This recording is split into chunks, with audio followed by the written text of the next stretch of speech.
കർണാടകയിലെ ഷിരൂരിൽ അർജുനെ കണ്ടെത്താനുള്ള തെരച്ചിൽ ഊർജിതമായി തുടരുന്നുവെന്നാണ് നമുക്ക് ലഭിക്കുന്ന വിവരം. ഇപ്പോൾ അത് സ്ഥിരീകരിച്ച NDRF ദൗത്യസംഘ തലവൻ അരുൺ ദ്വിവേദി 24 സംസാരിച്ചു. GPS ലൊക്കേഷൻ കേന്ദ്രീകരിച്ചാണ് ഇപ്പോൾ മണ്ണ് നീക്കം നടക്കുന്നത്. ഒരു സംഘം പുഴയിലും തെരച്ചിൽ നടത്തുന്നുണ്ടെന്നും അരുൺ ദ്വിവേദി പറഞ്ഞു. Today we are going to search the Arjun and lorry.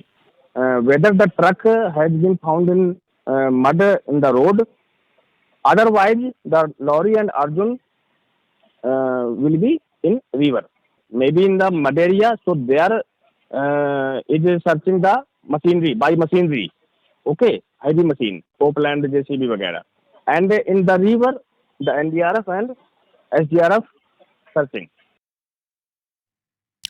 എന്തായാലും ദൗത്യം പൂർണ്ണമായി ശക്തമായി തുടരുന്നു എന്നാണ് നമുക്ക് മനസ്സിലാക്കാൻ കഴിയുന്ന കാര്യം.